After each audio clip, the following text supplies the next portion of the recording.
Have y'all noticed how radical trans activists, who are usually on the far left, remind you a lot of religious conservatives, the radical ones, who are usually on the far right?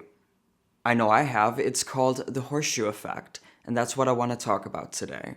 In political theory, the horseshoe effect, or the horseshoe theory, is the idea that the far left and far right political ideologies, rather than being at opposite ends of a linear spectrum, resemble the ends of a horseshoe, curving towards each other and becoming more similar in some behaviors or tactics. As an example, let's take a look at the debate, are you transphobic if you don't want to date trans people? Most modern trans activists will tell you that you're transphobic if you don't want to date trans people. Maturing is realizing that if you're straight and won't date a transgender person, you're transphobic. Trans activists will rip your head off if you, as a straight man, say, I'm straight, I'm not attracted to trans women. Because the narrative in the trans community is, trans women are women. Even if the trans women still have their penises, straight men should still be attracted to them. To state the obvious, sexual orientation is not a choice. You can't help who you're attracted to, what sex you're attracted to. But in this case, modern and progressive LGBTQIA+ pee-pee-poo-poo activists are literally claiming that you can help who you're attracted to. And it's because of your beliefs, it's because of your political opinions that you're choosing not to date trans people.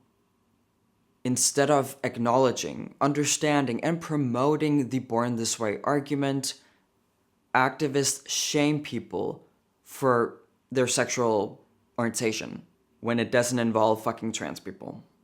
So what does that remind you of? Does anything ring a bell? It most likely reminds you of the homophobes on the far, far right. Maybe the ones in very religious communities that say that you can help being gay and you should just pray it away. Trans activists literally want you to do the same thing. Pray your sexual orientation away if it doesn't involve you being attracted to trans people. It's so crazy. Here's another example of how the horseshoe effect also applies to trans activists and far-right homophobes / transphobes. I am a cisgender woman who shaves my head. You are a man.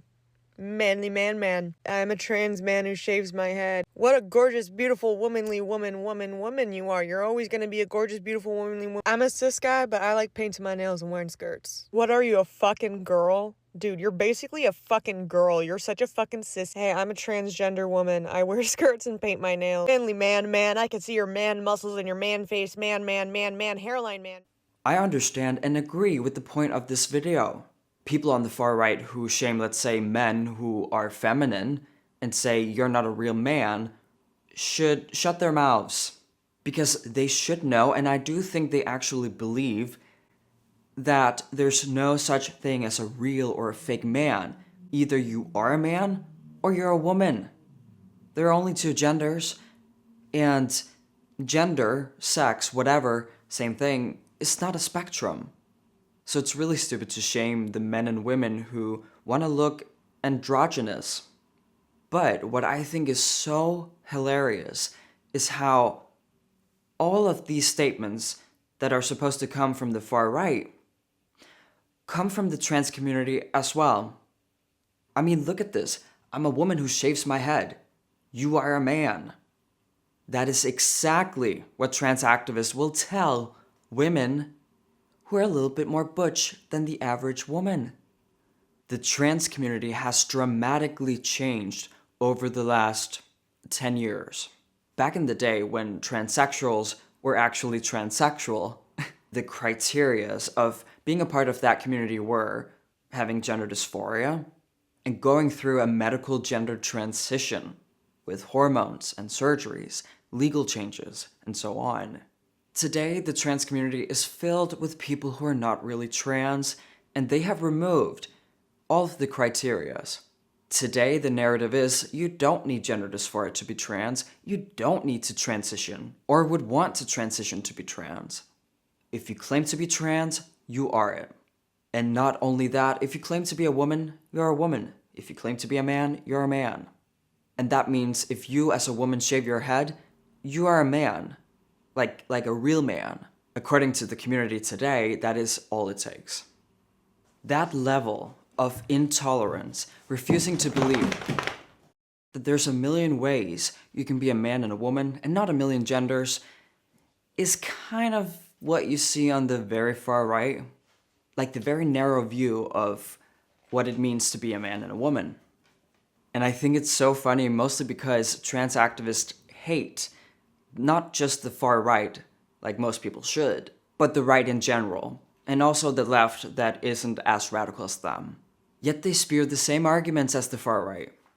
The last thing I want to point out is how ridiculous it is to shame the women, the regular women who are right now standing up for their own rights, standing up against radical trans activists who are trying to change the definition of woman, trying to force men who self-identify as women into women's spaces.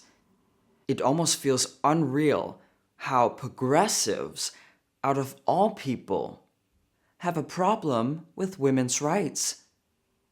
You see men who self-identify as women claim that they're more women than biological females, that they're more feminine, that they know more about womanhood than cis women will ever know.